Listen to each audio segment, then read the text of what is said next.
Welcome, everyone. My name is Adele Franks, and I am on the Steering Committee of Climate Action Now, which is the main organization sponsoring this event. I'd like to thank you all for coming out at this busy time of year. It's a very busy season. I'd also like to thank all the co-sponsoring organizations. There are over 20 of them. They're listed here in invisible ink, but there's also a list of them in larger print over in yellow on the side wall, and they've been invited to all provide a few pieces of their literature on that table. So help yourselves to that literature. I'd also like to thank especially Northampton Open Media for taping this event so that people who couldn't come out tonight can still take part and participate from afar.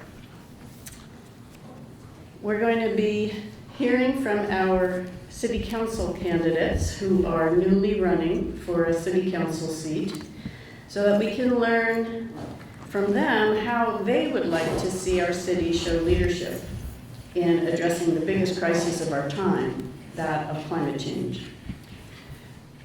First, I would like to make some housekeeping announcements. One is, everybody turn off your cell phone, like I am doing right now. Secondly, the restrooms are right outside the glass door. There's several in the lobby. We're going to be asking each candidate questions that we've selected from those submitted by our co-sponsors. And then we're going to have at least 10 minutes for questions from the audience. If you want to continue to talk to the candidates when our time is up, please use the main room outside the glass door as far away as possible from this room so that we don't have auditory interference. The first segment is going to last 50 minutes and will be devoted to two candidates who are sitting on my right, Andrew Smith and Michael Quinlan, who are running for Ward 1 seat being vacated by Maureen Carney. The second segment will be 50 minutes devoted to Karen Foster, who is running for Ward 2 seat being vacated by Dennis Bidwell, and John Thorpe running for the Ward 4 seat being vacated by Gina Louise Sierra, who is running for an at-large seat. The first segment will end at 7:20, and then we'll have a 10-minute break to reorganize ourselves for the second segment. Each candidate will have up to 3 minutes to make an opening statement, and I'll then ask each candidate to answer each question with up to 1 minute allowed for each answer. Following that, we will open up for audience questions, and again, each candidate will have up to 1 minute to answer audience questions. We expect to have 10 minutes for audience questions, and we do have timekeepers. Thank you very much, Sharon. And they're going to stay on time.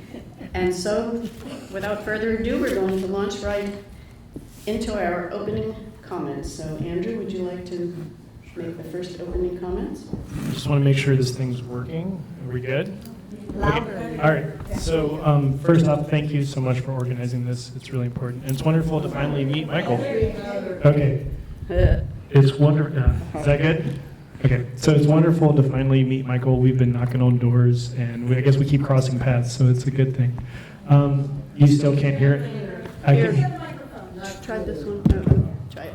How about now? Okay, that's good. So it's wonderful to be here and to be heard and be seen, and it's nice to meet Michael. We keep crossing paths, so it's a good thing.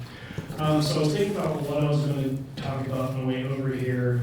And one of the things I noticed when I was walking over here is there's a house on Cons, number 36 Cons, that has a little marker that says height of the 1936 flood. And I talked to the homeowner and I was like, so how do you know this? He's like, there's pictures. I bought the house a year ago, and it's something that I never really think about. He was out there trimming his hedges. And I thought that, so from a macro standpoint, like we can all discuss whether or not it's good to armor floodplains so they're habitable.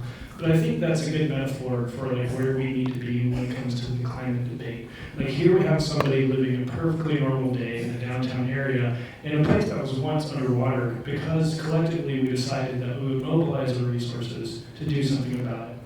And And I think that's the sort of resource allocation that we need in order to address the problem that we're confronting, which is a massive shortcoming and a way of living that is finally coming, the debt is finally coming due. So I thought I could talk to you guys about who I am for a little bit. So I grew up in North Carolina and Tennessee. I was born in St. Albans, West Virginia. It's nothing but chemical plants. And I used to go home and see my grandmother, and this is sort of the dawning of my environmental awakening, was that I would see these entire sacrifice areas of just massive miles of pipeline, and I would see ducks swimming in the cesspools, and I was like, this is really dispiriting.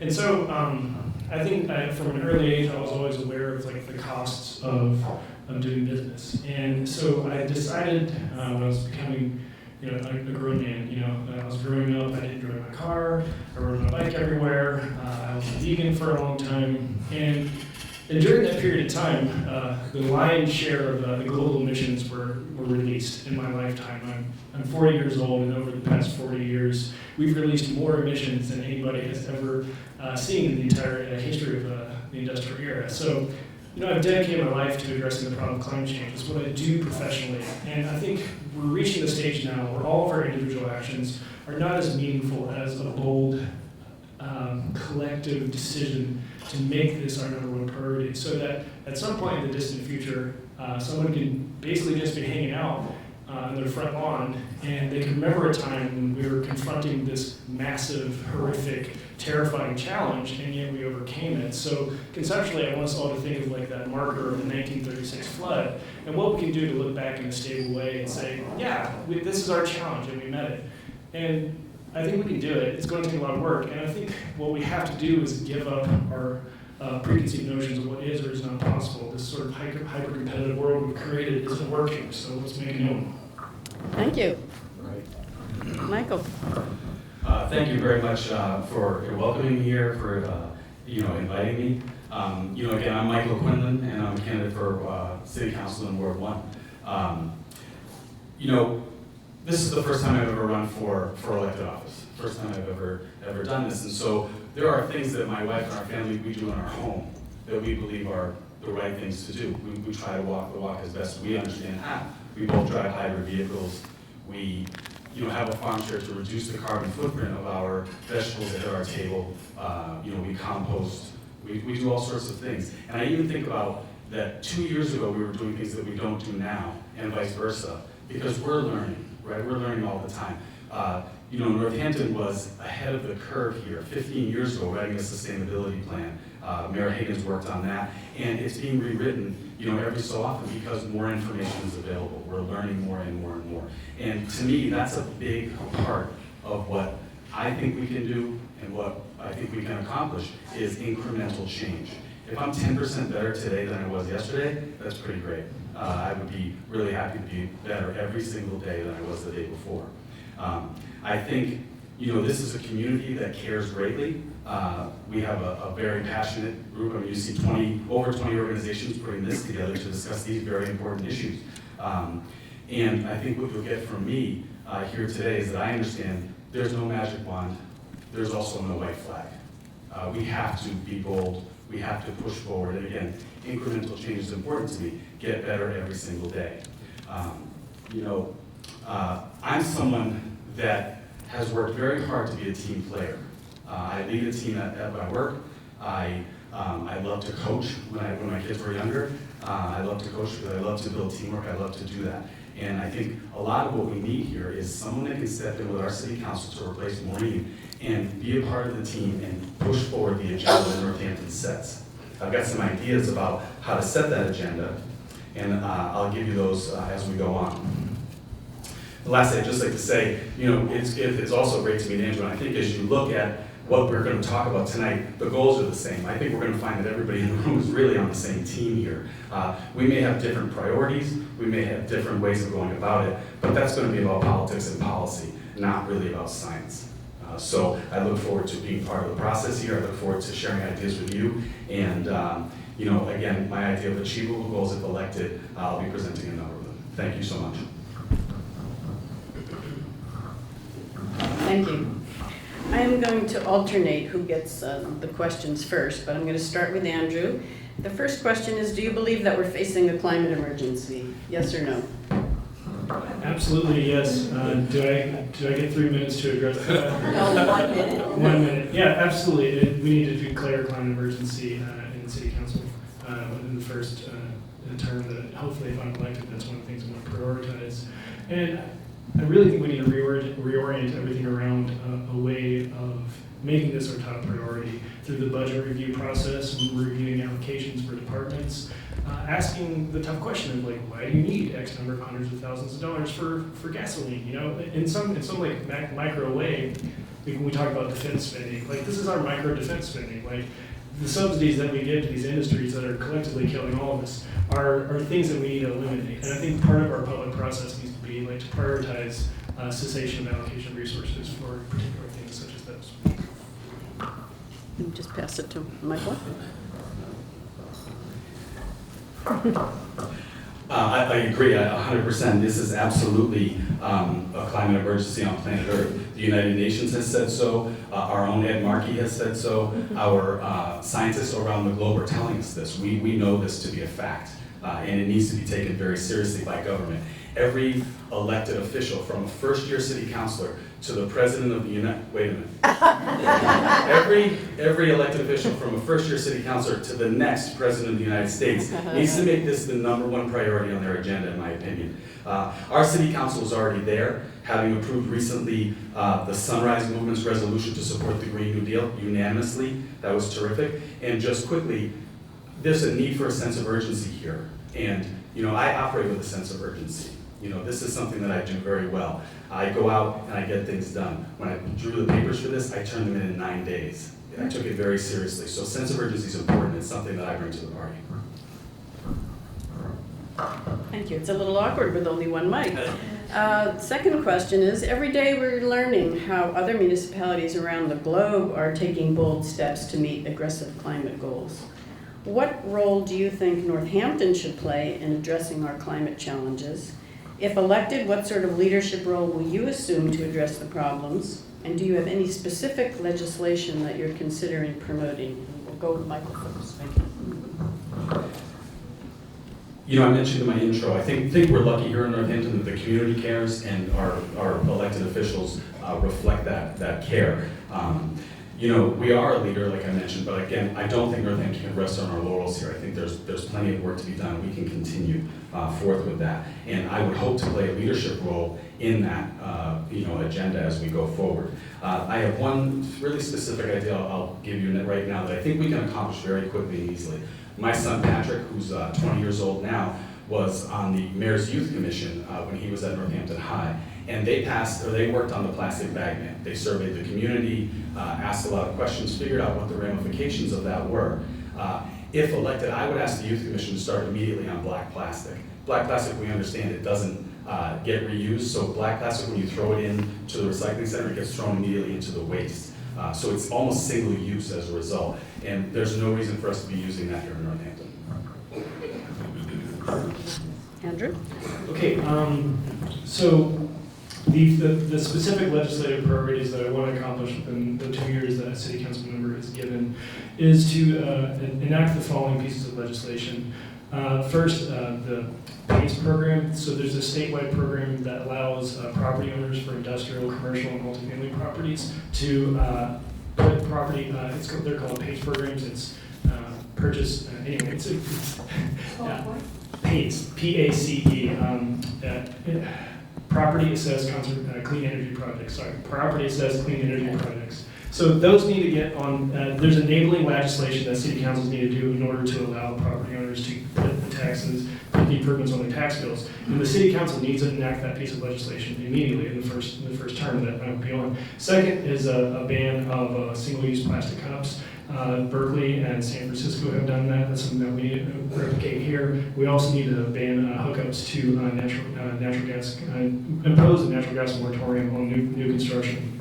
And then we need to, I'll carry over to the other stuff because that could reflect.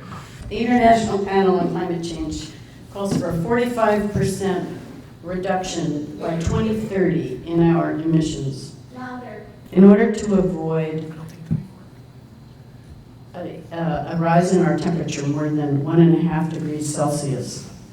Do you think that our city should make commitment to measurable emissions reduction goals with associated specified timelines in our master plan as it undergoes review and approval in 2020? Yes, can I use the cord, because I tend to be soft-spoken. So, absolutely. I think, so here's what we have to communicate to people, that a 1.5 degree warming scenario is the best case scenario. That's if we do everything right, and we have to do everything right in order to guarantee a future for our children and grandchildren. So I think tying it to the master plan is a nice idea, but we also have to tie it to capital improvement, the CIP, the capital improvement plan, as well as the city budget. And I think it's really important for us to prioritize some specific things, such as having rooftop canopy, so that our public service rooftop solar canopy that charges up things like police vehicles, similar to what they're doing in Orlando, Florida right now. They have community-owned solar, and what they do is they charge their police vehicles with this community-owned solar, and then that way they're not spending money on gas. And furthermore, what they do is to build in resiliencies. These batteries serve as generators, so that such as a place like the senior center, if it loses power, they just plug it into the car so they can power the building. So this is the level of change that we need to reconceive in order to make ourselves more sustainable going forward. You want to try that? Try this one. Did you turn it? Yeah, I did. How's that? Good, excellent. I think the change in climate is a crucial issue. We must commit to it. The thing about Hampshire County, or Northampton specifically as part of it, is, emissions don't know boundaries. Hampshire County, by the American Lung Association, is given an F for air quality. That doesn't make a ton of sense because it's not like we have a huge industry base here. But sitting in this valley, the circulation of air isn't good enough. In order to, try to limit emissions in terms of trying to combat that, a recent Thursday night, I was in Northampton downtown at 6:30. Strong Avenue, Pearl Street, Pleasant Street, Main Street, every spot, including the parking lot on Strong, was taken. But at the same time, there were 200 open spots in the parking garage, with 40 on the first 2 floors. If people would drive to the parking garage and shut their car off instead of driving around for 15 or 20 minutes, I talked to Deb Flynn at the East Side Grill. She said sometimes people call her, sometimes they don't even call, but they don't come for their reservations. But they've probably driven around for 15 minutes and we're not getting their meals tax either. I'm going to try this one. Is it working? Yes. What would you do as a city councilor to help ensure that low-income people, that is, those people most impacted by climate change, will have a voice in decision-making and have access to green jobs and opportunities? I think you're first. Thank you. I think it's important to understand who are the most impacted. The Guardian had a tremendous article about that the poorest among us, the least fortunate, are the ones that are most affected. I mentioned before that I think we're in a great place of Northampton, Massachusetts, because it is a caring community. Caring is the first word on the city seal, for instance. As part of the Whiting Street Fund, we've been able to work with some money that's been made available for nonprofit agencies. And one of the things we did was we worked with Grow Food Northampton to provide food grown locally to low-income people, and it's given an opportunity for an interface between the farmers locally and less fortunate among us. I think that interface can lead to a better understanding of our entire community for everyone involved, and can lead to some opportunities job-wise as well. Building that connection would be a major priority for me. Thank you. So I think it's important for people who don't have a lot of resources to recognize that people need to be seen, and they need to feel like that they can be part of the solution. And oftentimes I communicate sustainability for my job.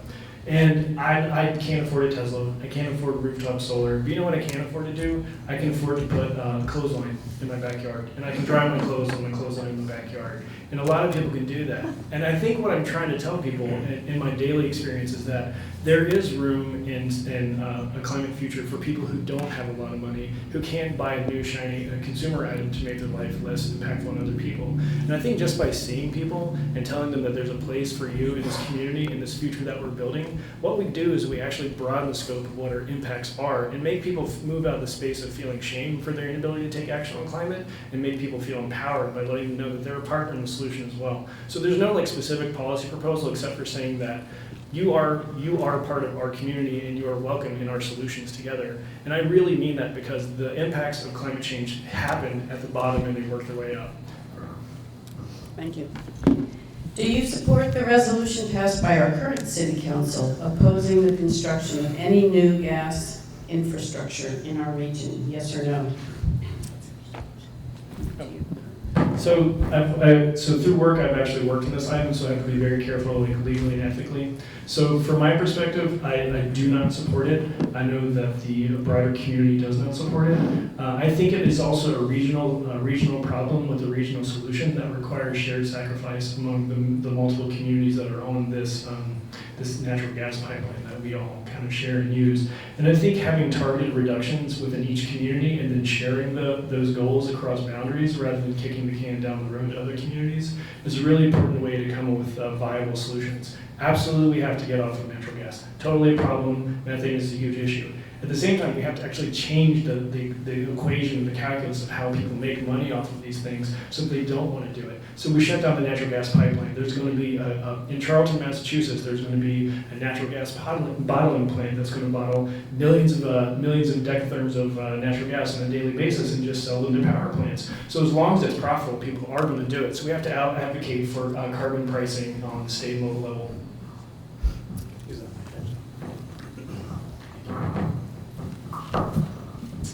You know, the guiding principle of the sustainability plan is to significantly improve energy efficiency in city buildings and programs, reduce greenhouse gas emissions, and encourage conservation and use of alternative and renewable energy sources throughout the community. So yes, I would definitely support, continuing with the CCA and everything that provides for the community. I met a resident on Stoddard Street who has solar. He was particularly frustrated that, as he put it, the electric company had a pop-up energy for him in the evening when the sun went down, so he couldn't get his home to 100% solar. I think this opportunity will give him that chance to be there. The centralization of power prevents it, but us taking control of it would help him get to where he wants to be and where we want him to be. As I've learned more about the CCA, I read about it these couple of weeks here to get ready. It just seems to me like a great investment, and we will get a great return on that investment. Thank you. Do you think the city should be investing more resources to expand the capacity of our Energy and Sustainability Office? And if so, in what ways? I think this is a rather engaged community, but I also, like I said, I'm really about incremental change. I'm about being a little bit better every single day. There's over 20 organizations involved in this forum tonight, and probably dozens more that would love to be. Our city offices and committees, there's 9 or 10 or 11 devoted to the issues that we're discussing here tonight.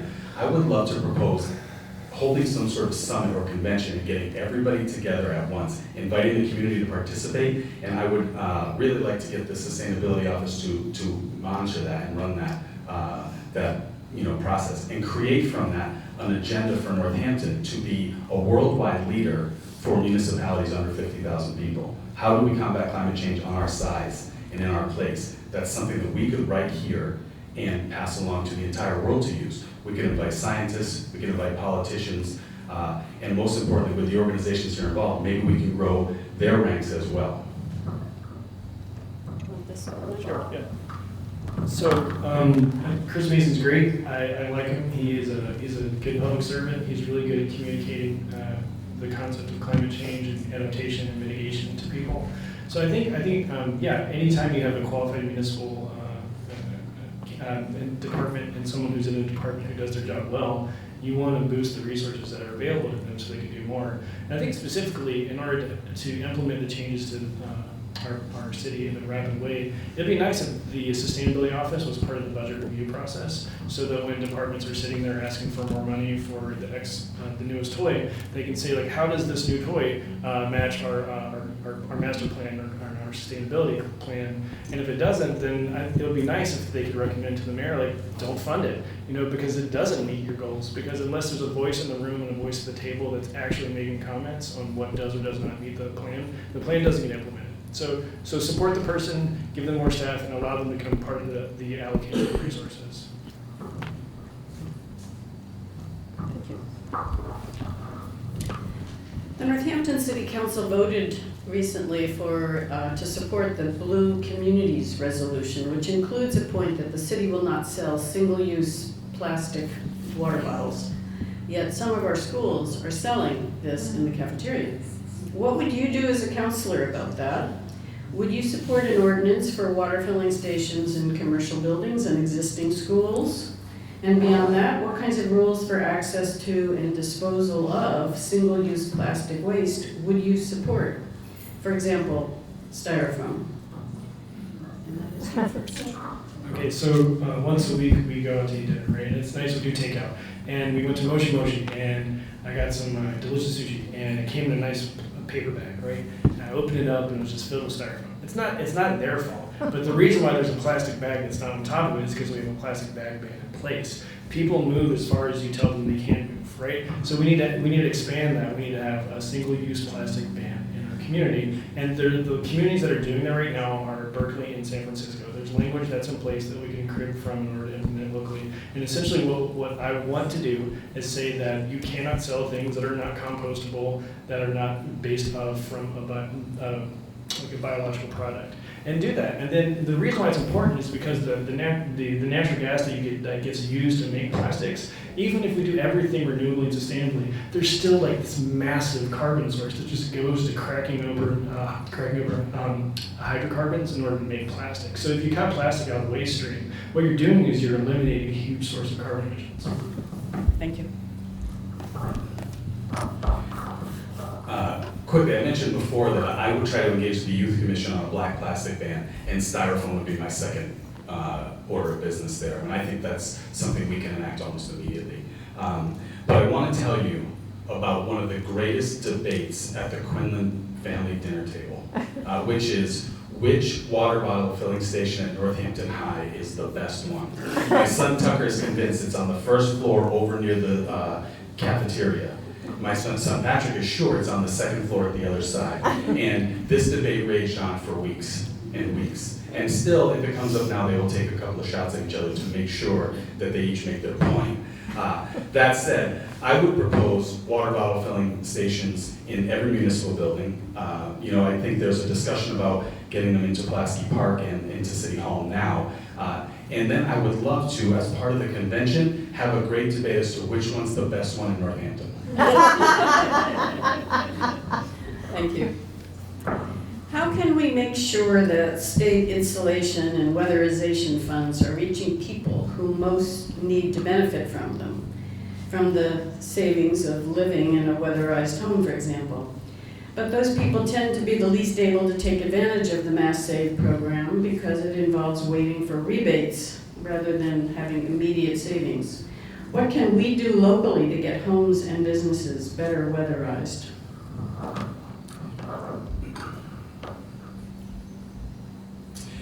Reducing energy use and decreasing, the proliferation of gas here was the primary goal of the Button Up Northampton 2.0, a program efforted with ground game canvassing.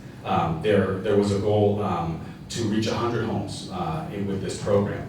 I look at, and I understand that maybe with the solar partner there, that was a difficult goal to achieve eventually. But I look at that as a model for outreach. Through Mass Save, we'll have access to a lot of information, so targeted outreach is very possible. But I also really like the idea of the renewable energy of our feet, getting out, knocking on doors, trying to make people aware, trying to help them weatherize their home, save them some money, save us some emissions as well. I think that renewable foot energy is very, very valuable. As my opponent said, we both have been out knocking on doors, so we're both using that renewable energy quite a bit right now. And it's very rewarding when you're talking to people in their homes. It's just a wonderful feeling. So I think we could accomplish some of this with that. So when we bought our house in 2011, the first thing we did was use Mass Save to insulate it because it was an old house and it was drafty and we were spending a fortune just to keep it above freezing. My wife, she was underneath the covers, pregnant with her first child, and I was like, oh my God, what have we done? We're going to freeze to death. But we took advantage of Mass Save, right? But we were fortunate that we lived in a single family home that had all knob and tube replaced, and we can have mass save done to insulate our home. So what we need to do is first things that we need to do is implement the property assessed clean energy project funding, the enabling legislation here in the city that allows multifamily housing to get PACE program funding put on the tax bill so you can weatherize and insulate homes that otherwise wouldn't qualify for mass save. Because one of the greatest shortcomings of mass save is that if you're a renter, if it's a multifamily unit, you don't qualify for it because it's really hard to pull it off. So this would be a measure that we could do to basically clear a roadblock. And it's like new legislation, so it's not anybody sitting on it. But it would be a way to accomplish that goal, which is affordable retrofits of multifamily units. Thank you. Do you support everything that we can do through zoning and through other incentives and other means to encourage net zero construction here in Northampton, given that we can't just snap our fingers and change the state building code or the state stretch code? Is that me? It is you. Okay, so I do support that, and I think we should follow on what the work that other groups are doing to kind of tighten up our building code to make it more energy efficient. But I want to go one step further and talk about the dual evils of single-family housing, which is racism and the massive consumption of fossil fuels to get to and from a single-family home district. And I think one of the things that we have to do is we have to take a look at places that are exclusively single-family home zoning districts within the city, and we need to upzone those. So it's no longer just single-family, and it's two-family and up. Because what you do is you get density, and instead of spending as much money as you possibly can on making sure the roads work, you can spend more money on other things. Because part of what we're doing collectively as a society is we're maintaining expensive things that only benefit a few people. So if we can upzone things, if we can make it more possible for people to have greater access to housing, then we can start to address some of the other structural things, such as institutional racism and wasting fuel just to go back and forth from work. And I think that's one thing that I really want to accomplish. Thank you.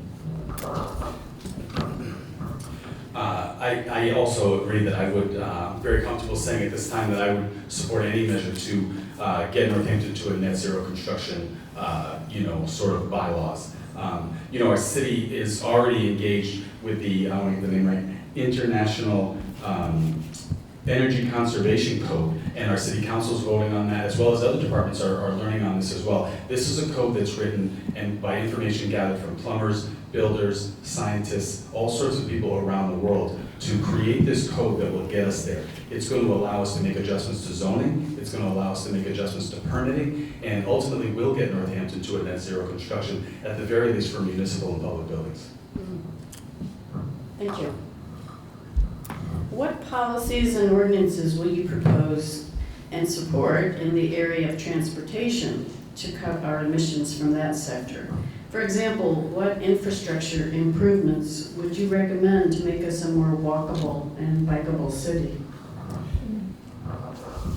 Talking about walkable and bikeable in Ward 1 specifically is a great challenge. I got a call the other day from a family that lives on Allison Street, and their daughter's 11, she goes to JFK, she has to walk up Prospect Avenue to get to her bus stop where there's no sidewalk. So, to kind of paraphrase, draw down, a virtuous cycle is clear. More infrastructure will lead to more bikeable, more walkable, city. More bikeable, walkable city leads to greater safety. It also leads to greater health in the community by people taking advantage of the opportunity placed in them. The other thing is, I was driving home from work the other day, coming down Damon Road, and there's a woman walking to work at Big Y. I know where she bags groceries there. I work at Big Y too. She's walking, and there's a car behind her going about 5 miles an hour. Again, there's no sidewalk there. This is just a person walking from where she lives in River Run trying to get to work. We need to make the city safe and walkable to get people to work safely. So Michael and I, we've been walking the same places, and there's not enough sidewalks, and that's just a fact. And I had the same conversation about the Prospect Street issue, and I remember walking and thinking, like, this doesn't make any sense. Like, you're walking in this really busy area, and I couldn't imagine sending my children to walk on this really busy street with no sidewalks. So that's something we absolutely need to prioritize. And one of the funding things that I'd like to do to actually make that possible is I seriously believe that we need to implement like a local carbon tax. And this would be, what I think we need to do is on our excise taxes, if you drive a giant gas guzzling piece of machinery that's not used for farm equipment or construction work, like we need to assess like a greater fee on your property because you're using up a greater resource than other people. And take that money, take that pot of money and use it for infrastructure improvements, use it for investing in electric cars. And also we need to use the stormwater fund to actually build green infrastructure so that we can narrow our streets, putting on road diets. And it's crazy, it's a bold idea, but I think we have to think out of the box in order to come up with solutions that work. Thank you. I think we have time for one more question before we turn it over to audience questions. Land conservation is a powerful tool for carbon sequestration and protection of our ecosystem. How would you help the city and the region maximize conservation of its forests and farms and shift our land use practices? So it's very important to make the case that preserving open space is not just for views. In the realm of climate adaptation, so climate adaptation, so there's mitigation, which is reducing greenhouse gases, and adaptation is basically trying to reorient society so you can deal with the impacts. And I think it's important to recognize that when I was out knocking on doors the other day with my kids, we were walking up and down the street, we went to Child's Park, and it was 15 degrees cooler in Child's Park than it was in surrounding neighborhoods. And I think that's something that we need to recognize is that there's obviously a role for conserving large landscapes. We have to do that in order to give refuge to refuge to species that are going to be moving back and forth as our climate shifts. But we also need to invest in pocket parks so that we can have local neighborhood cooling places that are going to be available for people as the city gets hotter and less comfortable. And so I think it's a combination of preserving large tracts of land as well as allocating resources to smaller pocket parks that have cooling amenities built into it. Thank you. I had a chance to talk to David Narkowitz the other day about this very question because I was curious about Pine Grove Golf Course, how that is going to be used. And ultimately the goal with this is it's going to be reforested. I understand Andrew and I both met a woman from Ward 1 who was looking for a dog park. I thought that maybe that could go there as well. But you're going to take that 100 acres of Pine Grove and it's going to be added to the Rocky Hill Greenway as well. And you're going to have a large area there. Our city has continuously bought about 100 to 150 acres of land every single year. And it's always on the outskirts of town. It's always out in a more rural area. We're not taking away from any sort of business or residential to do that. And I think that's important that we understand that and keep pushing forward with that. Pine Grove will be beautiful once it's grown over and we have trees there and bushes and everything. And it's going to add a lot to our city. And I think that there's opportunity for even more. Thank you. I have some more questions, but I'm going to turn this over to audience questions now. And we do have this other mic, so I'm going to turn it on. Does anyone have, here we go. Just raise your hand high so I can see you. Thanks, Lily. I think we can all agree we can't wait till 2050 to make Put your real. mouth right against Okay. I think we can all agree we can't wait till 2050 to make major changes in our city. Maybe it's 5 years, maybe it's 10 years. But my question, kind of listening to both of you, Andrew presented some pretty drastic, groundbreaking policy ideas, adding a fuel charge to people who drive larger vehicles, adding a fuel charge to people who drive larger vehicles, who choose to drive larger vehicles, financing, pretty advanced, forward-thinking financing. Michael, on the other hand, a couple times you mentioned incremental change, step by step. So I'd like to hear from both of you how you think and approach that tension between groundbreaking, controversial change and working here as a small businessman, as I am too. Like, how do you not offend the status quo? And like, how do we approach that? Well, thank you for the question. To be clear, I mentioned at the beginning, this is my first time running for office. This is my first time thinking about a lot of these issues as a public person. Usually we're just dealing with it in our own home. So the groundbreaking ideas, I'm not a subject matter expert here, so I'm not thinking of these things. I am thinking of things that we can do immediately. I think about this, I discuss it with people. In Ward 1, a lot of people are like, we can't do climate change, we're not gonna fix the planet, but we can clean our front yard up and then have an opportunity to move forward. That said, I think one of the things you'll see from me, I mentioned on the collaborator before, my goal in the campaign, as well as if I'm lucky enough to be elected, would be to listen and learn as much as I can and then lead this community. So groundbreaking big changes, they're not something I'm familiar with yet, but I'm more than happy to learn about them. I'd be thrilled to be a part of a great change here in Northampton, immediately. So I think one of my, the only example I have of this is, I used to be a city planner in Keene, New Hampshire, and we came up with this program of transfer of development rights for energy efficiency programs. It's like, basically if you were doing a residential, multifamily residential unit within the zoning district, you could increase density so that you could have, you could do more with your property, and you could kind of work around zoning in a constructive way, and you had to do it in a way that was energy efficient, right? And so when it came down to the public, like I had public meetings with probably 70 to 100 people. I had people showing up with firearms, starting to shoot me. And it was really, really eye-opening because it's New Hampshire, right? People have guns. And I think that you have to have a public process, right? And you have to lay out the economic case for what the impacts are going to be, because nobody's going to support anything if it's going to like put them out of business. I understand that. But if you can make the case that it's revenue neutral or just like an incremental increase in cost that has benefits that outweigh the costs, then you can succeed in getting your point across. So that thing that did end up in New Hampshire, it ended up passing city council unanimously. And after all that work, it was a unanimous approval. And it's actually been used. And there's been a case study written by the American Bar Association on it. So it can be done, you can be bold, but you have to actually take the position first. Thank you. Is there a question? Oh. I was right next to the mic, so I grabbed it. So one of my questions is, It's good. it's good? Okay.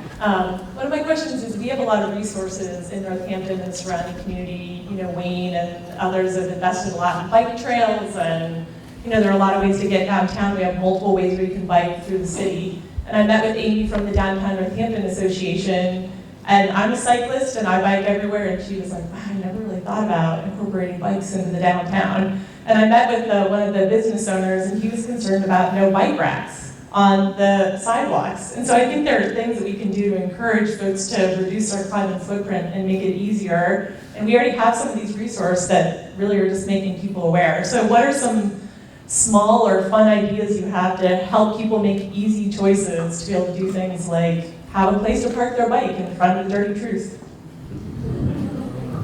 So I think part of it is listening, right? I think I'm a smart guy, but I don't think I'm smart enough to know all the answers, right? And I think it's important to know that there are people who have ideas all the time, and just have an open line of communication of if there's a good idea, bring it forward and work to implement it. And so I think just being open to new ideas and listening to people when they have a good idea is a really important way of getting things accomplished. And you know, part of what I do as a planner, we're always hearing of interesting new ideas. And one of my favorite ideas is like reclaiming parking lot spaces to like have like mini park events, you know. And I think you don't really know the answer, but I think part of it is that being open to hearing what people say oftentimes gets you to a place where you can pull something off. So I think that's what makes the community interesting, is that there's lots of cool ideas. So if you're willing to hear those cool ideas, then you can actually move forward and help somebody accomplish their goal. And I think that's kind of what I like to do.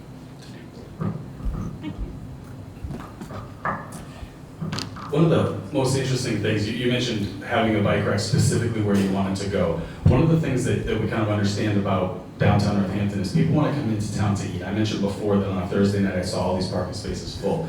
And encouraging people to get out of their car and walk, 100 feet is sometimes huge, because people really want to park within 30 feet of where they're going. And this is like understood. So I also think bike racks just in downtown Northampton would be amazing. But also we have multiple lots that aren't being used for the same purpose. I think if you looked at downtown Northampton and said, let's figure out how to get people here, get them off their bike, out of their vehicle, and into downtown on Main Street, strolling. Let's make Main Street the attraction, and like all the rest of the stuff, out of the problem of getting here. So, I mean, I think really, realistically, is somehow pushing people into the downtown area to enjoy everything we have to offer is important, whether it's bike racks or parking spaces, whatever the case may be. Thank you. Do we have another audience question? Oh. Hi, my question is about transportation also. One thing that really is annoying is that it seems that the Department of Planning doesn't have any input into traffic, so that we get these multiple housing, these developments with lots of housing. I feel like I'm talking so loud. And what happens to the traffic isn't a concern of the planning department, and Wayne Fiden has said that. So you get all this traffic backed up down South Street. I live here by Pleasant Street. The traffic coming in from, there is always backed up. So you have these cars idling all over the city now. And on some level, this seems part of development, whether the infill problem doesn't take care of this, honestly. So that's my one question. The second one is it's great to have a bikeable city, but there are so many potholes, and the sidewalks are so unwalkable. This is also a budget question, so I'm curious how you're going to deal with these issues. That's it's a really interesting question, because you would think that the planning office would be concerned with transportation, with traffic specifically. I've heard an awful lot of people concerned about the roundabout here, and it's, to me, as I come into town from West Springfield on a nightly basis, it seems to work pretty well, but it does get clogged up here with the lights. And again, I think it's a lot of what we have to work on is somehow, some way advertising the parking, letting people know what's available. I think we haven't done a really good job of that. Like I mentioned, the garage is not being used well enough, in my opinion. Getting people in there, and other lots as well. There are municipal lots that often have parking spaces available in them, and they're not being used. So the downtown area, I talked to a couple of business owners that were very concerned about the sidewalks as well, and that would be something that has to be addressed, because walking there and biking is really impossible. So I want to, as a planner, I just want to go deep on traffic review and like how it works into the planning process. So if you want to talk afterwards, we can totally talk afterwards, because I like to talk about this stuff. I like talking about traffic review during the planning process. So if you want to talk about that, we can talk about that. But basically, I don't want to geek out too hard, but I will talk to you about that individually. But what I do want to highlight is another issue, which is you mentioned potholes, right? And one of the things that I've done is I've modeled the EPA did a study of like regionally what the costs are going to be for potholes, just like going forward in a climate change scenario. And one of the things that from a numbers basis, at some point like 25% of our Chapter 90 money is just going to go to fixing potholes, because the freeze-thaw cycle is something that we built roads for a climate environment that doesn't exist anymore. So at some point we're going to have to say, maybe we don't need these roads to be as wide as they are, or maybe we need to rebuild them in a way that actually makes them reflect the reality of the climate situation that we're in. So this is the adaptation question, is that we have to reorient our priorities in a way that allows us to go forward. We can keep what we like going forward. So anyway, but let's talk traffic afterwards if that's possible. We are at time. I know you had a question. It's a one question, it's a one-word quickie? answer from both of It's them. a quickie, okay. Yeah. Let's have this quick question. Okay. And then we'll end. I've been a climate activist over half my life, and I learned very quickly that I needed to put the climate first. So I need to ask myself before I do anything, a purchase or hanging my laundry outside, anything, to put the climate first. So do either of you have the facility to put the climate first before anything else? A one-word answer. I'm confused. Like if it's like Is it a yes or a no? Yes or a no? Yes. like a question that I ask myself. Yes. Yeah. I mean, I moved up here for that reason. Like I basically spent my entire life thinking about this question, and so it's been my number one priority since I've been a kid. So this is my wheelhouse. So yes, absolutely. Okay. Yes, absolutely. Like I mentioned at the beginning, I think this is the #1 concern on planet Earth right now. So to me, it is the most important question we can answer with a firm yes. Thank you. Thank you, Thank you very much. Michael and Andrew, for answering all of our questions. And,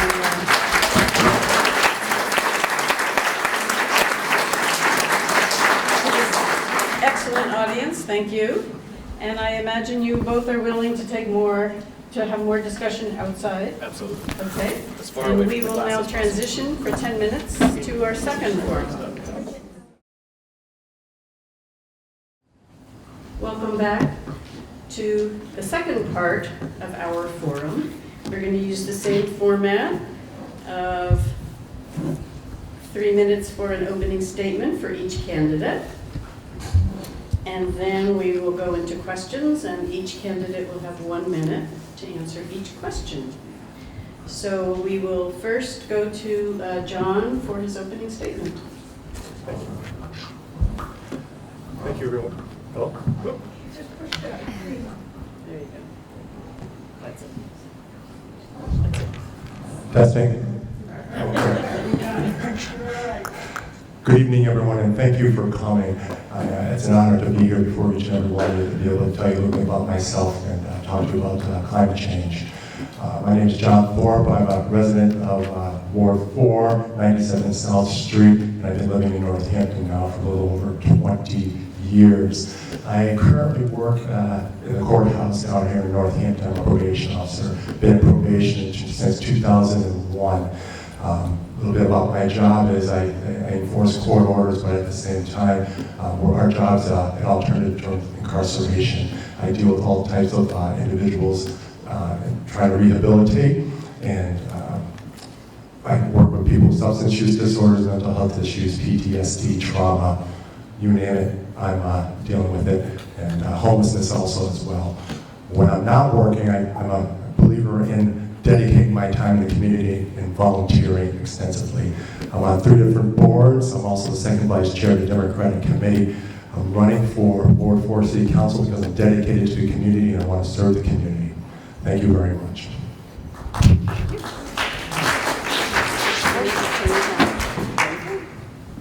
Hi everyone, I'm Karen Foster. I'm a resident of Grove Street in Ward 2, running for City Council. And I echo what John said. Thank you all so much for being here and for putting this together.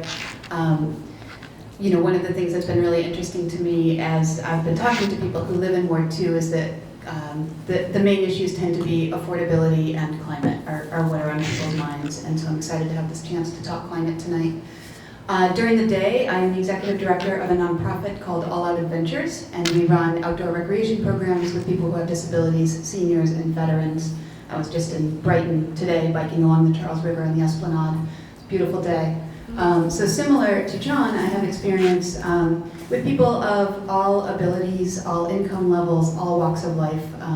You know, many of our program participants, we provide our programs at no charge or very low charge, because for many folks living on disability, income and cost can be significant barriers. So I work with a lot of people who are struggling financially and work really hard primarily to make the state parks accessible to people of all abilities.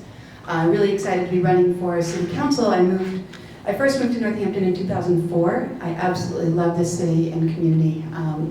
I had moved away for a few years. I bought my first house in East Hampton for affordability, then moved to Belchertown to live near my in-laws, and I moved back here about 2.5 years ago when my older son was getting ready to start kindergarten. I started looking around at the world thinking, where do I want my son to grow up? And it's here. I love the city, and you know, I've really involved my kids in what I'm doing. They come door knocking with me, they come to events, they come to city council meetings. I'm really doing this for them. You know, it's different ways that people show their love. You know, for some people it's being home and cooking dinner and doing bedtime every night. For me, it's teaching my children that they can make a difference and being here to leave things a little better than we found them. And I think that I have the skill set that can contribute to City Council, and really excited to be able to use that and make a difference here in Northampton.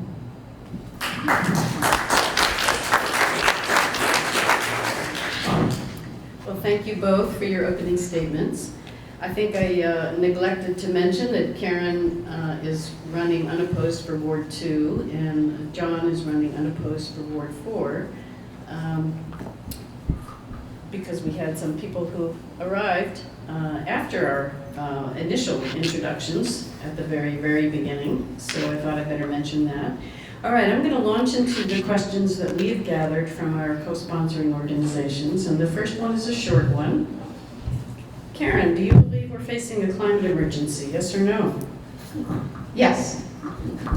And I know that sounds flip, but absolutely, yes, I do. And I know that unfortunately our federal government is not taking the lead on climate, and that leaves an opportunity here in municipalities that support that for us to take a leadership role. Thank you. You're on the- Yep. Yes. With the severe weather we've been seeing lately, I believe since 1970, we've seen a 1.9 degree Fahrenheit increase in, Fahrenheit increase since 1970, which is affecting our ecosystems. It's affecting the invasive species, so we are in a climate emergency. Thank you. Every day we're learning how other municipalities around the globe are taking bold steps to meet these climate goals that we need to achieve. What role do you think Northampton should play in addressing climate? And if elected, what sort of leadership role will you assume to address these problems? And do you have any specific legislation you're considering? Northampton has always been a leader in climate issues and will continue to be a leader. You know, Northampton was the first city to receive a 5-star with under sustainability with the former sustainability commission. I forget the name of it, but they're also the first as well to be the first in this country for a blue community that the city council adopted a resolution in 2017. I hope to continue to be a leader if I'm fortunate to be elected, and will surround myself with great people to help me with the climate initiatives and the things that they would like to see done. Thank you. Thank you. I don't have any specific initiatives right now, but I am open to listening. One of the great things about running to elect Ward 2 is the people in Ward 2. There are some really devoted, dedicated, thoughtful people in Ward 2 who are working on climate initiatives. There's a neighborhood group called 2 Degrees that invited me to visit, and a number of people who really have a deep understanding of these issues. And I do think Northampton should be a leader in addressing climate change. We're a community that, even though sometimes we see the potholes on the roads and it doesn't feel it, in general, we're a community that has resources and has the opportunity to take a leadership role, and we have people in this community who can do that. I see my role on city council as forwarding the good work of the people in the city who are working on and addressing these issues, and that's something that I'm committed to doing. Thank you. The International Panel on Climate Change calls for a 45% emissions reduction by 2030 in order to limit the temperature rise to 1.5 degrees Celsius. Do you think that our city should make a commitment to measurable emissions reduction goals with associated specific timelines in our master plan that's going to be reviewed and approved in 2020? Karen will be first. Yes, I think that we need to lay out specific goals that are realistic and timelines to address them. Without those measurements and without those benchmarks, it's a great idea to say we're going to address climate and city-based decisions, but we need to have the plan there with realistic numbers that we can follow and address. Yes, we need a timeline, and there's nothing wrong with having timelines and goals. Thank you. All right. I might just comment that there's some people in our existing city government that might disagree with being tied to specific goals. So we're looking forward to having you two on the council. It's an editorial comment. So what could you do as a city councilor to help ensure that low-income people most impacted by climate change will have a voice in decision-making on these policy changes and also have access to green jobs and other opportunities? We need to invite them to the table. We need to make sure that we conduct community forums, we have community events, because the underserved population that includes our seniors, that also includes those with disabilities, they need to be included because they're the ones going to be most affected by climate change. So we need to make sure that they're included in all aspects. I look forward to bringing them to the table. And that includes the homeless population that we're dealing with right now. Thank you. This is something that I think about a lot, given the people that I work with and given my own background. I went to my first city council meeting a couple of years ago. It's a very intimidating process. You walk into this very formal room, people are behind desks, there's a microphone, there's a decorum. That's a whole culture and whole thing that can be very difficult to break into. So very much a part of ensuring that disparate voices are heard is examining our own culture of how we're asking to hear those voices. So, for different people, participating in the decision-making process might look different. For some people, it might be an informal neighborhood gathering in a living room. For other people, it might be a door-knocking conversation, and for many people, it will be a forum. But we can invite people into the room, but unless the room matches a room that they're going to be comfortable being in, they're not going to be able to come to that room. Thank you. Do you support the resolution passed by our current city council opposing construction of any new natural gas infrastructure in our region? Yes or no?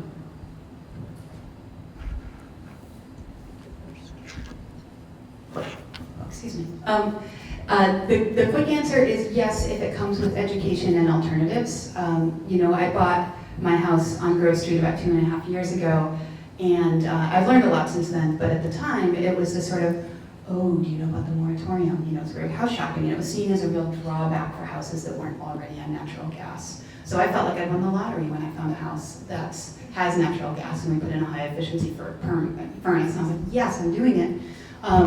But I'm not, right? And I learned a lot later. And I think that education needs to come through realtors who are helping people shop for houses, as well as then realistic alternatives to buying gas, so that it's not seen as a drawback not to be able to hook up, and so people know that actually there's far better ways to do it. Yes, I support the resolution. They can repair or replace the existing lines only. Do you think this city should be investing more resources to expand the capacity of our energy and sustainability office? And if so, in what ways? I would say yes, but I would need to hear more from them first as to what their needs are and what budgetary constraints there might be. So. Similarly, I would want to hear their needs, but my gut reaction is yes. I was at a neighborhood meeting last night talking about creating access for a public footpath that's going behind people's backyards, and I learned a lot that night.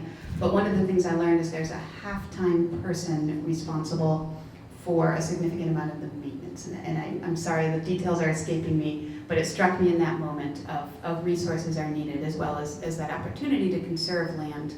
And with that conservation of land is also, and it's often a shortage of resources, is providing access to that land. So, if we're making walking paths or hiking trails or biking infrastructure, I think we really need to do some self-examination on who's able to take advantage of those resources and that infrastructure, and that's an opportunity for financial resources. Thank you. Northampton City Council voted for the Blue Communities Resolution, which includes a point about the city not selling single-use plastic water bottles, but some of our schools continue to sell them in their cafeterias. What would you, as a city councilor, do about that? Would you support an ordinance for water filling stations in all commercial buildings and existing schools? And beyond that, what kinds of rules for access to and disposal of single-use plastic waste would you support in our city? Karen first. What an opportunity I think of to have a water bottle filling station in your business, because now you're drawing foot traffic into your business, and people might be interacting or exploring your business in a way that they would not have without that opportunity or without that invitation in. You might stop in to get your water bottle filled today, but 6 months later you might go back and patronize that business. I do think we need to be looking at reducing single-use plastics, plastic water bottles, in so many ways. You know, it's my understanding that the schools are making somewhere in the ballpark of about $10,000 selling bottled water in the middle school and high school, and our schools shouldn't be so attached to the $10,000 from water sales that they're going to hold on to that when we know it's not good policy. So yes, I support the water filling stations in municipal buildings and around the community. And the water bottle situation, I didn't know the exact amount until I heard from Karen. Thank you very much. I was questioning that because I thought maybe it would be subsidizing maybe a school lunch program, and I'm glad that I'm thinking that's what it was for, but I wasn't going to touch it.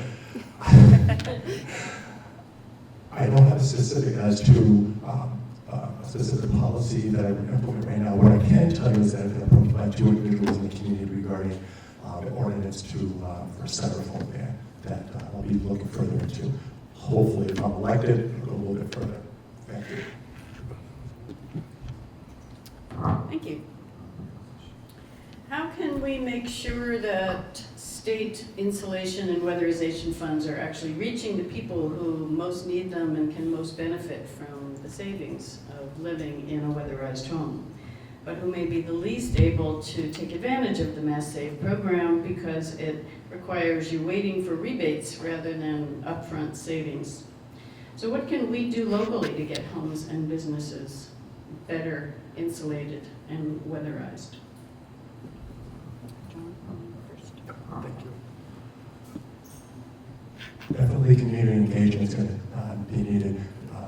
Once again, our underserved population needs to know what the resources are, and I want to be able to make sure they have access to it. I want to make sure that they're at the table in regards to any decision making and knowing what's out there in the community, and also knowing that there are some places out there for assistance, whether it's Community Action, Pioneer Valley, which also helps with weatherization, and other agencies, and having community forums would be a good way to let them know what's going on. Yeah, this is a real issue. My first house that I owned was an owner-occupied giant 2-family house in East Hampton, and it was years before I could afford to weatherize it because I had to spend about $1,000 to take care of the nub and tube wiring. So I definitely understand this issue. And I learned at a city council meeting last week that there are people who are fronting the money for solar projects on nonprofits. And then for 6 years, the people who are putting the solar on nonprofits are collecting the tax rebates and then turning the solar over to the nonprofit so that the nonprofit is then enjoying those savings. What an opportunity we may have here for a coalition of 20+ environmental organizations, or for people to consider taking this on as a nonprofit, to consider loans where the tax credit comes, I guess it can't be a nonprofit, but to consider loans to people to do that weatherization work. Then when the rebate comes, the loan is repaid, and then the next person can do it. That's just an opportunity, really, that came to me tonight, but I think the community can take that on.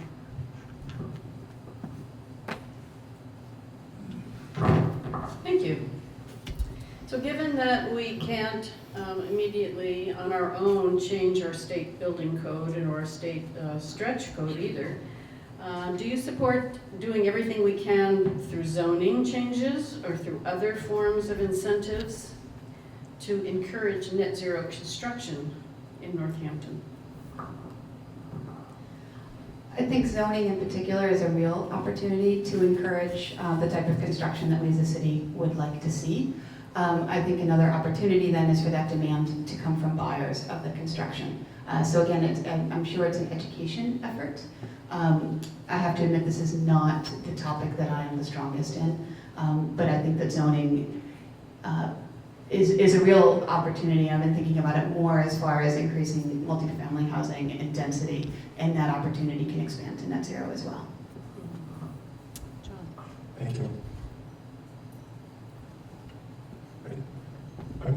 Yes, but there needs to be a plan.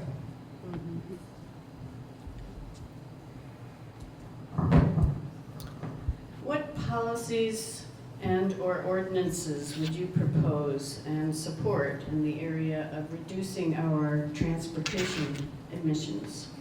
For example, how to become a more walkable or bikeable city, but also in a bigger way to increase the use of electric vehicles, such as by converting the city fleet to electric vehicles, more electric vehicle charging stations, converting all of our buses to electric, etc. John, you're first.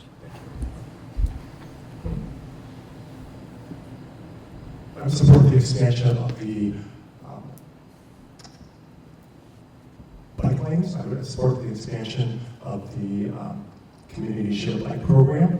In regards to the electric vehicles for the city, I would support that depending on budgetary, if there's any budgetary constraints, and the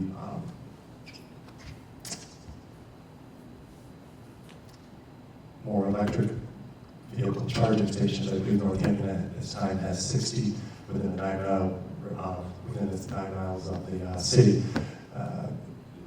in hopes of increasing, decreasing carbon emissions and making it more enjoyable for people at the street level.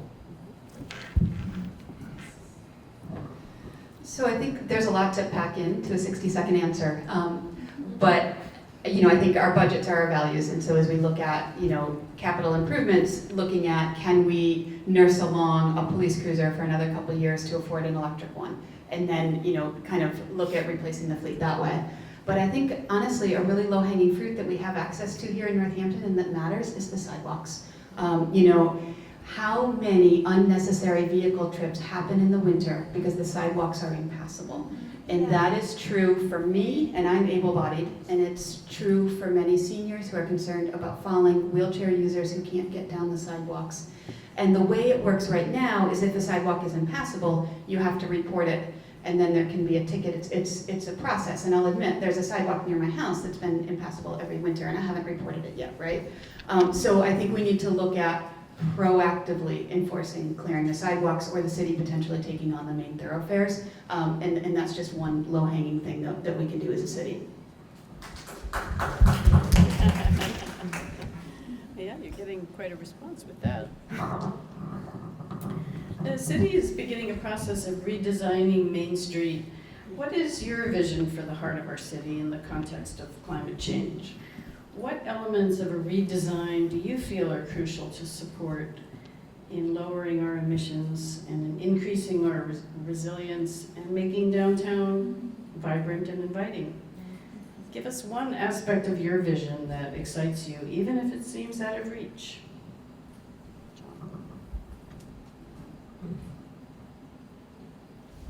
So I envision a Northampton that's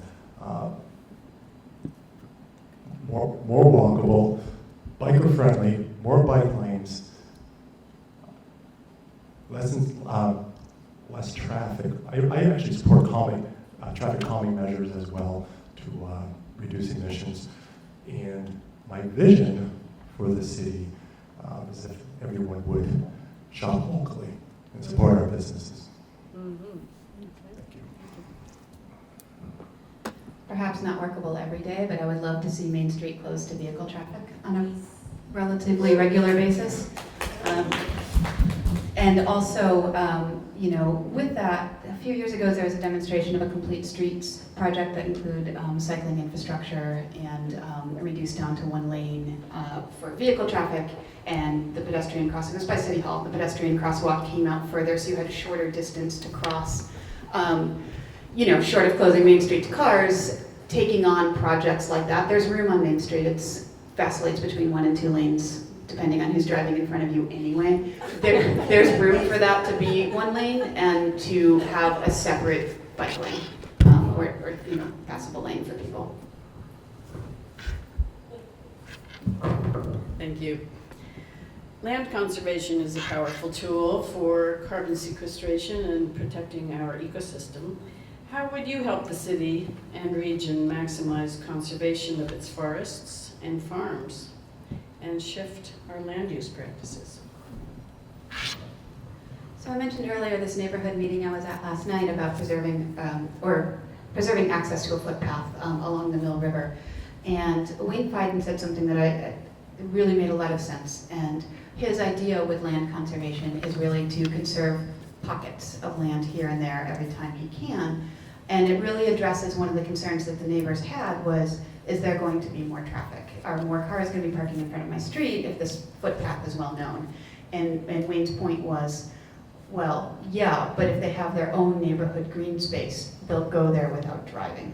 And so that plan to have a trail here and a pocket park here and a trail here, and it's true, we would access the places in our own neighborhood, and to continue that process, I think, is a really valuable one.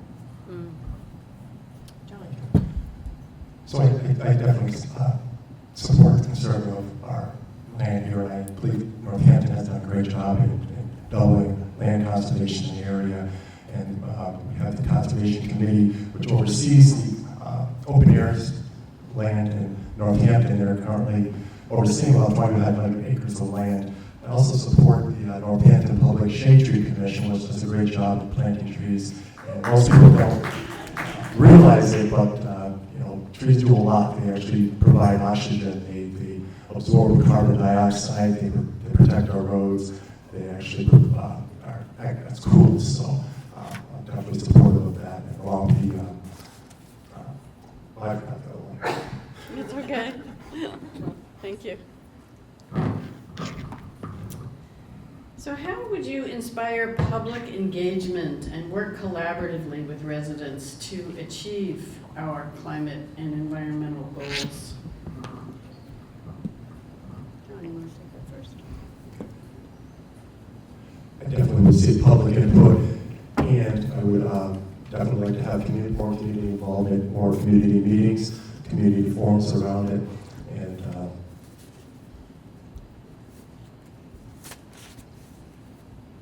seek input and guidance as to what other people are thinking about in regards to our community and how that impacts our climate. Thank you. Yeah, I agree with John. I think it has to be collaborative or it's not going to work. One simple thing is we talk about if we can take on banning black plastics and styrofoam and straws, and I agree, and I think we should, but we need to do that with not just a stick, but a carrot. And I know that many of the local businesses that I love to patronize, Roost, Haymarket, their containers are compostable. And Dunkin' Donuts, it's a styrofoam. I'm sorry, I don't drink coffee there, but I've seen styrofoam cups. It's great if you do. But I think about there's also a business equity issue that we can be looking at, and we can have multiple goals and multiple victories here, but we can support our local businesses if we can level the playing field that the larger businesses or some of the chains are using black plastic and styrofoam. How can we make a win-win here that's not just a no more styrofoam, but how do we do this in a way that supports our community? Thank you. I'm going to ask one more question and then we'll have time for audience questions. Do you support Northampton's participation with other municipalities in the current situation, Amherst and Pelham, in adopting an ambitious form of community choice aggregation? We call it Community Choice Energy Plus, which has the goal of not only exercising community choice in sourcing our electricity, but also in developing strategic energy efficiency projects and eventually producing renewable energy locally to help increase our resilience. I'm sorry, I hate to ask that because it was a long one, but would you mind repeating it? I got muddled in the middle. Thank you. It's okay. We have plenty of time, actually. Do you support Northampton's participation in an effort to create an intermunicipal community choice aggregation that would go beyond what most communities in Massachusetts are doing, which is just bulk buying their electricity, and instead move past that and beyond that, and in addition, do some strategic energy efficiency projects and generate our own renewable energy as a way of becoming more resilient? Thank you. One of the things, I grew up in Rochester, New York, and one of the things that really struck me when I moved to Northampton was where I grew up actually in a suburb of Rochester, but I just say I grew up in Rochester, right? I actually grew up in a town called Greece. But I moved here, and I'm from Florence, I'm from Leeds, I'm from Turners Falls, I'm from East Hampton. I would have said Springfield, like seriously, because the whole region is how I grew up thinking about it. And from Rochester, like seriously, if you're within 50 miles, you say you're from Rochester. And so it really struck me, and I think it's one of those things that really preserves the character of our towns. And each town is so distinct, and that's fabulous. And I think that's really important to maintain, but I think at times there can be a little bit of a blind spot in thinking regionally and thinking outside of the town and city boundaries. And so an opportunity to work with East Hampton, Holyoke, other communities that are nearby, we have so much more power if we do that. And it's also just culturally would be really an amazing thing to be on the same page with the other towns right here in the valley.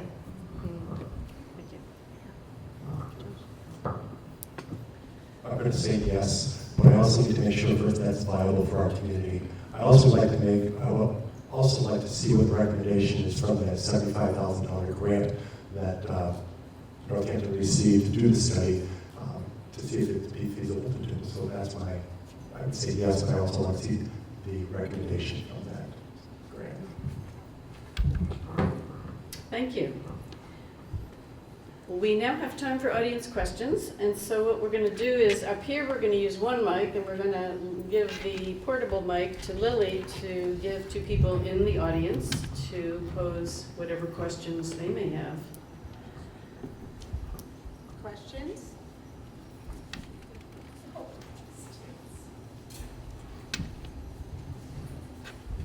Thanks both for coming in. I know we don't have any choice in the matter, so I'm really relieved to see how great you both are. Very nice. So you're coming to this job obviously with a passion. It's not well paid. It takes a lot of time. I'm just curious for each of you, what is your passion? What do you hope to do in City Council? I'm sorry. Hello, testing. I'm not sure if you were here earlier when I did my opening remarks, but I am very much dedicated to this community, and I want to be able to help the people in this community. And it's always been a purpose of mine to be accessible and to help those in the community. I believe in community involvement, I believe in community engagement, and you're right, I'm coming into the City Council, and I'm probably going to be getting my feet wet for the first 7 to 8 months just learning the inner workings of the government and learning the inner workings of it, which is really complex. So there's a lot that people want to see done. There's a lot of things that people want to see done. So I'm just going to have to do it to the best of my ability, but be open, be civil with everyone, take everyone's, as they come to me, and do the best job that I can for people. Thank you. I moved to Florence, actually, when I moved to Northampton in 2004 in a blizzard. And I got stuck. I was on a dead-end street. I was renting a room. And people from across the street came and pushed my car into the driveway of where I was moving. My hatchback was loaded. And it's just Northampton's home. It's always been home from the minute I moved here, and even when I was living in East Hampton and in Belchertown. There are great things about both of those communities, absolutely, truly. But really, what more important decision can we make in our lives than where we raise our children? And Northampton's it. Like there kind of really wasn't any choice for me. That it's really just a special community. And in this process of running for City Council, I've heard stories from other communities where people have really had a hard time. People haven't given them access. They've really made it a difficult process. And I have experienced nothing but open doors and open minds and great conversations. And I really look forward to bringing that forward, and this community is already really special, and can I help make it even more special? Thank you. Audience questions? We have a very quiet audience here. I have a question. Oh. I have the microphone. This is not a question really about climate or the environment, but Karen, you mentioned something that has been brewing in me for the 15 years I've been here in Northampton. And that is, I don't consider myself a shy person, but when I go to council chambers, I feel this energy drain.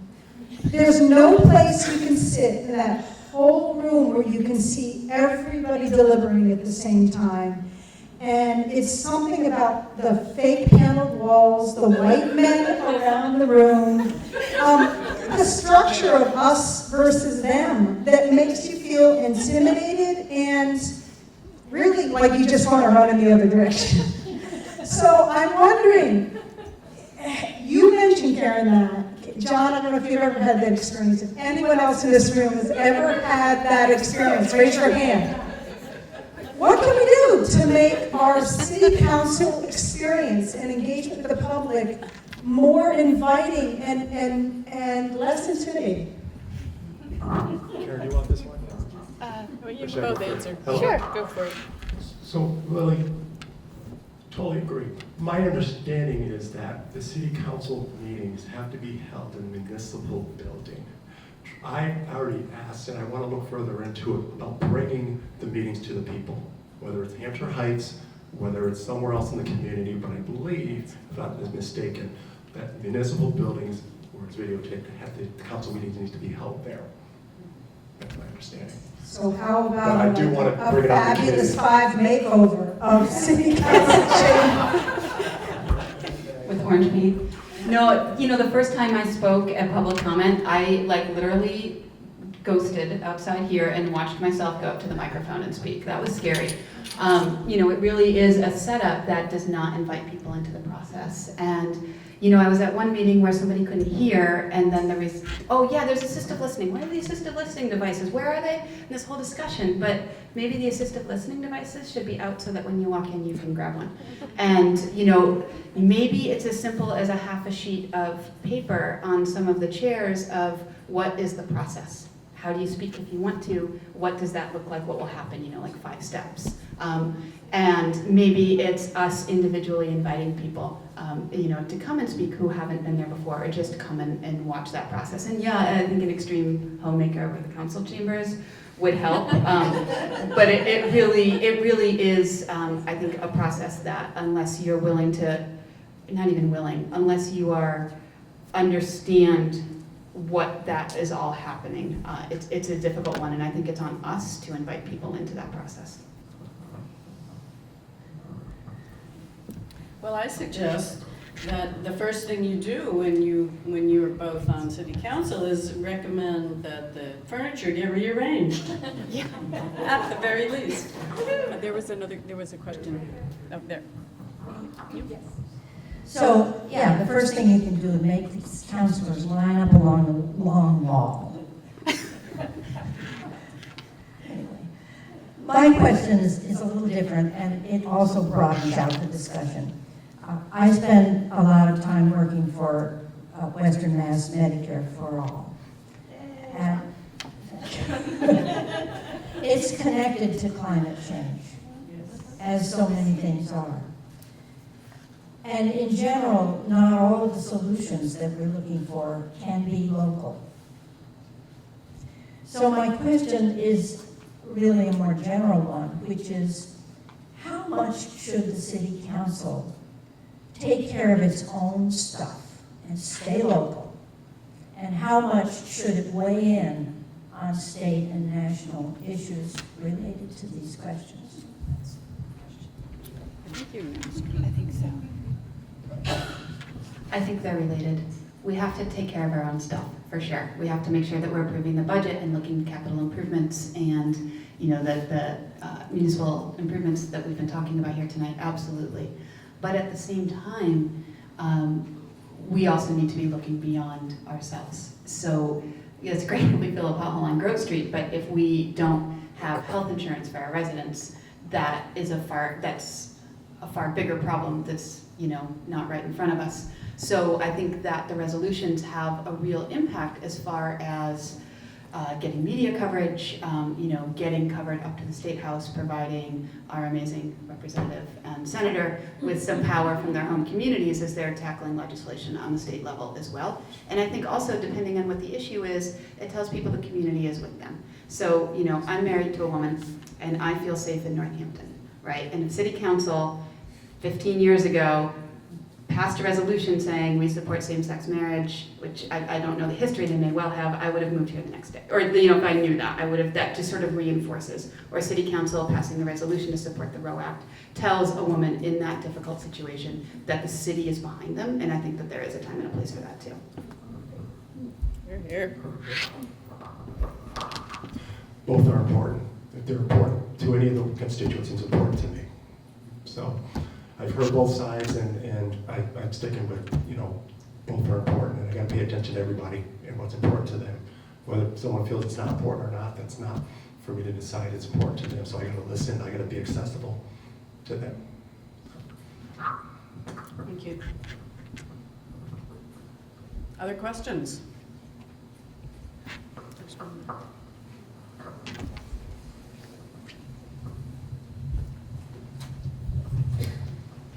I have a rhetorical question. It's pretty simple. It's where are all the young people? And this is just not at this meeting, but with a few exceptions here, everybody here is Old. aging.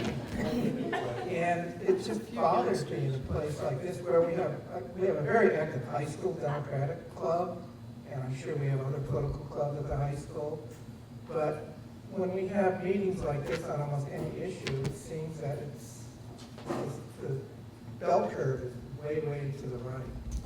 So I just wonder whether you have any ideas of how to engage the people who are younger than us to be more involved, because frankly, the climate crisis years to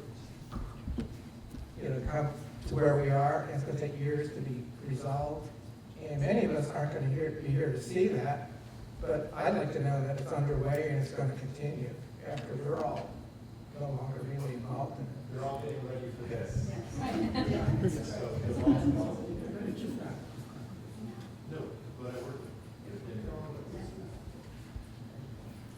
They're at the Sunrise meeting. Yeah. Let's let our candidates respond first. And So I was thinking the same thing, so thank you for bringing that up, and I was actually ready, if there was a lot more here to talk about, renewable projects and those contractors who do the renewable projects.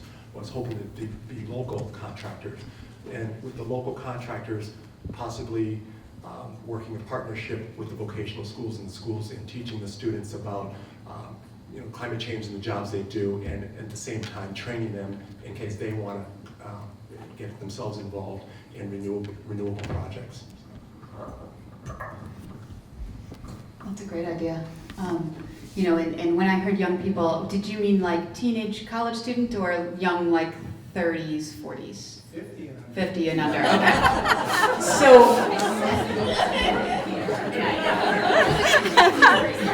we got to clarify young. But they're probably home making dinner and doing bedtime for their kids if they're in my cohort. I missed bedtime tonight. Something that happens and that I think can be a little bit of a blind spot with meetings. Every meeting I have been to in like the last 4 months starts at 7 o'clock. My kids go to bed at 7 o'clock. And so I can't bring them with me, so I have to leave them home. So if the meeting were earlier, I would bring them with me, or if it were at 8, I would do bedtime and come out. But I know in my house, bedtime up until recently was a 2-parent affair, and I'm sure I'm not alone. So that's one thing, is even just looking at the times that we're holding our meetings, and what that says as far as who's able to participate. I do want to point out that we do have some youthful organizations who co-sponsored this event, including the Northampton High School Environmental Club and Sunrise, and I think at least one other one that I can't remember at this moment, but they are very busy. Youth are very busy planning for next week, which is the International Climate Strike, with many, many surrounding events, and including lots of buses going to Boston next Friday. And all ages are welcome to sign up for the bus. And also there will be events in Northampton and in Amherst. Marty, would you like to say a few words about those? Sure, we have another question too in the back, Okay, before we kind of go into. thank you. Sure. The thing that Britt and I have been most involved with is the 4:30 p.m. March and rally from Sheldon Field to the steps of City Hall. And we invite everybody to be there. If you are not going on the bus, priority is the bus to Boston. It's Friday, September 20th. And there will also be a vigil in Pulaski Park at noon. There will be activities over at UMass at the same time. There's going to be an ecstatic dance on Friday night at First Churches, and things go on and on throughout the week. And we hope that everyone in this room will be involved. I'm going to use this opportunity with mic in hand because this is related but not really climate. What do you think about a 16-year-old vote for municipal elections?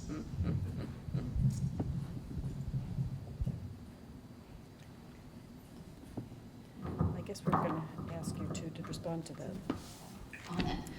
Yes, my first job was as a high school teacher. I taught high school history in Pittsfield, and I understand both the incredible potential and why some people might be a little concerned about 16-year-olds voting. But let me tell you what I've seen in the last few years. 16-year-olds are far more savvy than I was at 16. These issues directly affect them. We're talking gun violence and climate change, and how the city is responding to these issues, and this directly affects them. And if they start voting at 16, they're going to keep voting. But when it's 18 and maybe they're going off to college or moving to a different community, and if they've missed their first vote, maybe they miss the next one. I think 16 is the prime opportunity to do that.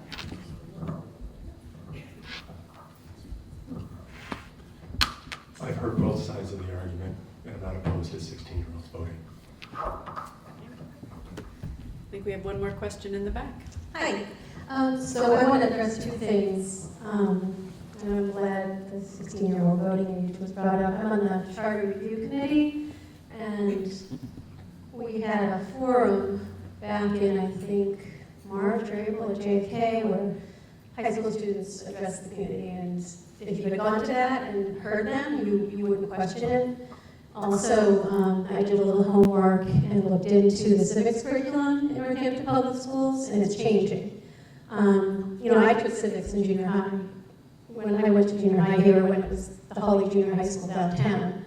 And civics has gone away, but it's coming back. There's going to be a curriculum at the junior high level that feeds right into freshmen in high school. So if you've got that going into high school, you're going to be ready. You're going to be ready to vote when you're 16. And if you don't want to register to vote, you're not going to. But if you want to, power to these kids. There's no drawbacks to this in my eyes. I also want to put a positive spin on younger kids being here. I wish there were younger people here also. But looking around this room, I know several parents who have kids that went through the Northampton Public Schools and who are now working in the field of environmental management, getting their masters in the field of environmental management, getting their masters in fine arts and addressing climate change through that, getting their PhD in psychology and addressing what existentialism means to these kids growing up, not knowing if and what the world will be like. So I want to put a positive spin on what Northampton has done for the kids that leave and what they go out into their own communities and do. We can't forget that. They're not here tonight, but they're out there doing the work, and it's because of Northampton. Thank you. Thank you. I'll take it, that's your question. Thank you.